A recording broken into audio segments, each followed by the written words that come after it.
Hey, Renter Retires, it's Adam Schroeder here, and today we're going to talk about the top 10 reasons why people fail at real estate investing.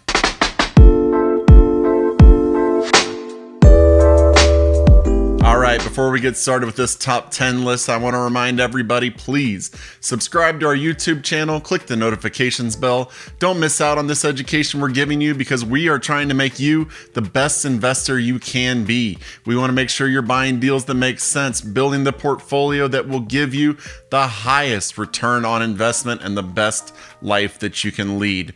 Also, at the end of the video, if you found it useful, please click the like button, let the algorithm know that they should be showing it to other people who are interested in real estate investing.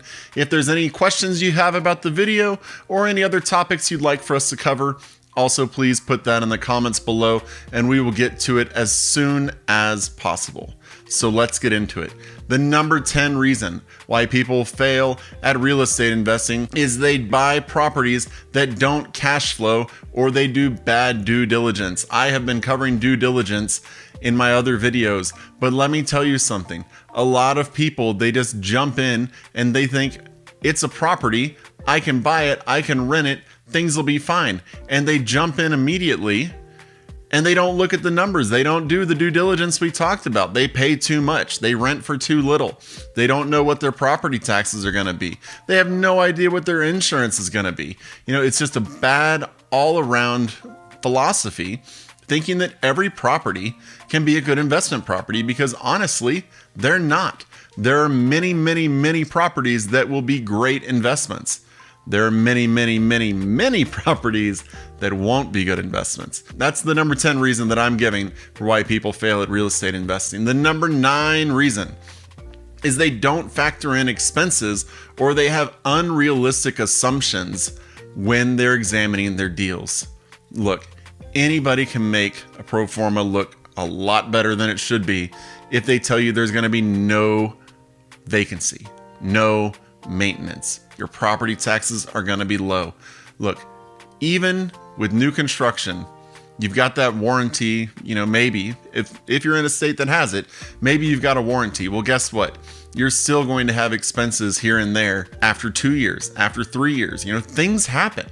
Things break. I had a brand new oven in one of my rental properties that stopped working. Guess what? It was outside of its 1-year warranty that the manufacturer gave. So guess what? I had to repair it. It should have lasted a lot longer. But the fact is, things break. Sometimes refrigerators live for 20 years. Sometimes they live for 2 years. You just never know. So you have to factor in the maintenance. Guess what? Your tenants, they're going to leave. They're going to find another place they want to live. They're going to get a job in another city, another part of town, and want to move. Maybe they'll save up money and buy a property somewhere so they move out. You're going to have vacancies. You're going to have tenant turnover. It's going to happen. You need to make sure that you're factoring that in whenever you're looking at a deal in the first place. The number 8 reason is they don't have a reserve fund. Look, even no money down deals need money. This sounds kind of ridiculous, but the fact is, when you have a deal, like I said, you're going to have expenses. You need to make sure that you have the money stashed away so that when the time comes that you need the money, you can get to it. Look, let's say we're in a world where you could buy properties with no money down. Let's say it's 2005, 2006 again, and you can just buy as many properties as you want with no money down. That's great, you think. And then suddenly you have vacancies. We didn't factor that in whenever we were doing number 9. But now there's a new roof needed on one of the properties.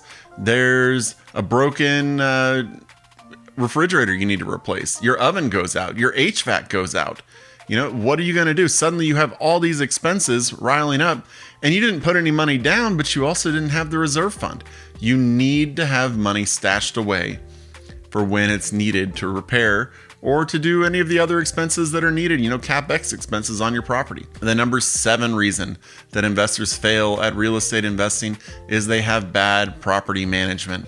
Look, property managers can make your life great, or they can let your property go.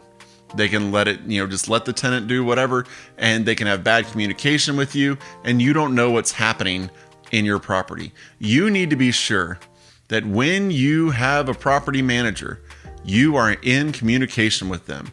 Their job is to work with you and for you. If you have a question, they need to answer it. If you send them an email, they need to respond to it. If you leave a voicemail, they need to call you back. You need to be doing those things with them. They are your partner. They are your employee. You should be doing walkthroughs of your property, hopefully once a year, but maybe every 2 years after a little while if the tenants live there. But you want to be sure that your property management company is working for you and not just doing everything for the tenant. There are a lot of good property managers out there. There are a lot of bad property managers out there. Make sure that you are working with a good one, somebody who communicates with you and someone who understands that your investment means a lot to you. The number 6 reason investors fail at real estate investing is they don't hold their tenants accountable. Look, it is a contract. Your lease is a contract. You have responsibilities. Your tenant has responsibilities. You stick to your requirements. They need to stick to theirs. If the late fee if it's not there by the 5th, there's a late fee. Then if the rent gets there on the 6th, if you're managing it, you need to tell them. If the property manager is managing it, they need to tell them, sorry, it's not the 5th, it's the 6th. So you owe that money. You need to make sure if there's damage done to the property that they're responsible for, that they're paying for it. If you have a garbage disposal, for example, and the garbage disposal breaks, and somebody goes out there and looks, and it breaks because there's a bunch of rocks in the disposal, and it destroyed the motor because it was trying to crush up rocks. A lot of people would say, well, my garbage disposal broke, I gotta get a new one. No, absolutely not. Your tenant should be paying for a new garbage disposal. They're the ones who broke it. There's a hole in your wall? Your tenant put the hole in the wall. You didn't rent it to them with a hole in the wall. They need to be replacing it. And that is why that walkthrough with the property management is so important, because it is a lot easier to get your tenant to pay for damages while they are still living there. Once they move out, you have to file a judgment against them. You have to go after them in court, and it's a lot more difficult than saying, hey, we found these problems. You need to pay for them before we move forward, or we're going to go out and we're going to evict you. It needs to be done. You have to hold the tenant accountable. Also, there's security deposits. When the tenant moves out, you or the property management company need to be on the ball and look through the property and make sure everything is good before a penny is released back to your tenant. Obviously, there will be normal wear and tear that you're not going to go after them for. But if suddenly there's a big Kool-Aid stain that covers half the living room that you have to replace the carpet, guess what? That's not normal wear and tear. If there's holes in the wall, that's not normal wear and tear. If there's huge gouges in your floor from where they move furniture, that's not normal wear and tear. You need to be withholding money from their security deposit and asking them for more money if it costs more than the security deposit was. Don't let them go just because it's easier to see them walk out. At least get a judgment against them so you can try to get some money. The number 5 reason is they don't increase their rents. They think, well, the tenant's in place, I'm getting rent, I'm not going to increase it. Look, you're not going to build your wealth if you don't take care of your investment. And one of the things of taking care of your investment is keeping up with the market. Try to get even just a little increase every year, $10, $15, $25, something like that. That gets your tenant used to it.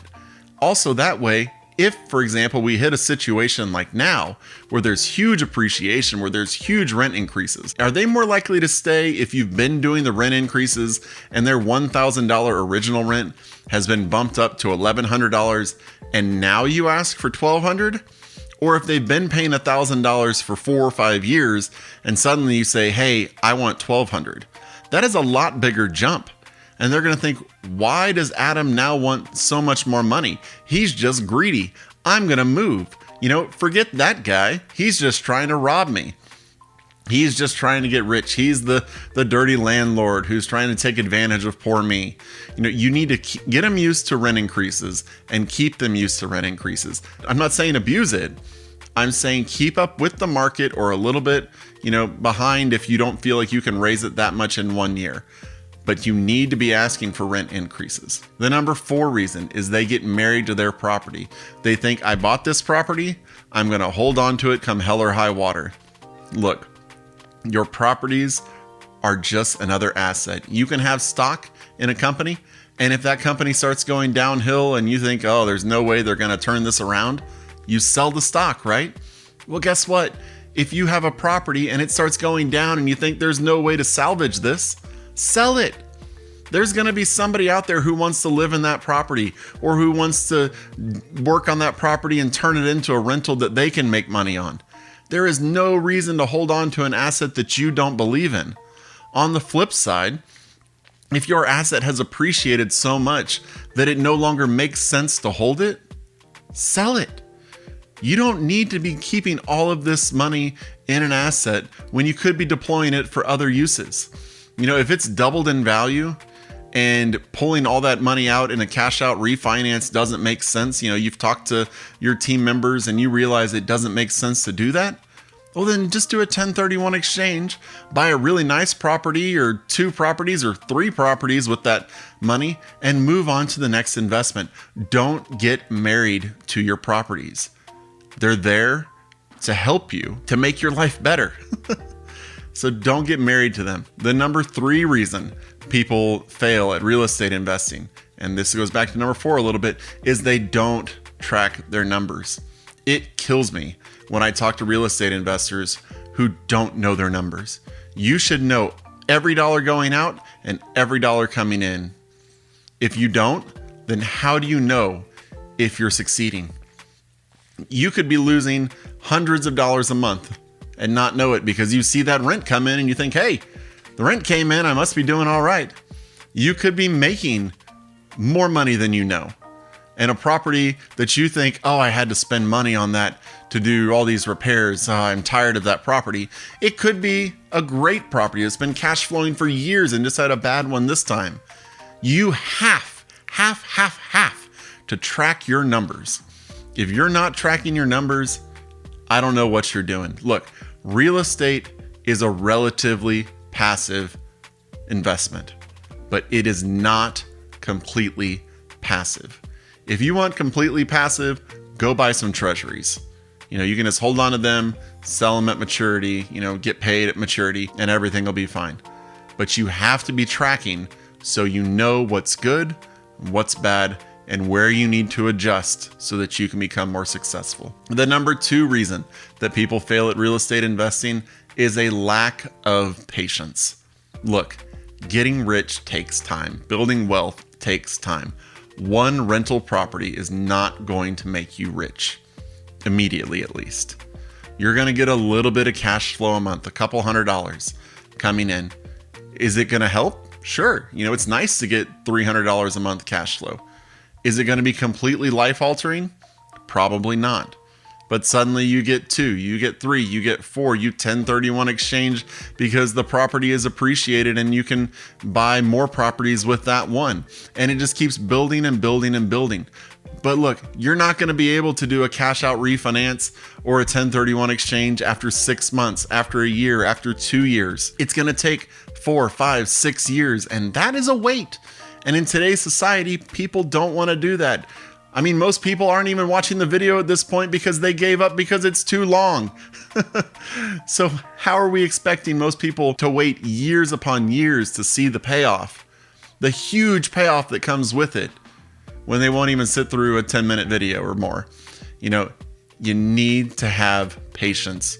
You got to stay in the game. And the number 1 reason that people fail at real estate investing is they quit the first time it gets hard. Look, you have one rental property. It's making you $300 a month.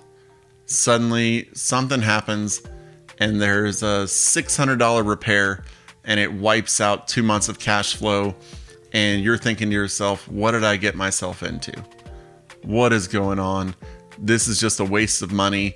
I'm never going to make anything. I'll be lucky to break even.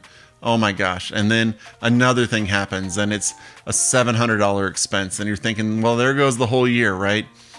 Oh, this is hard. You know what?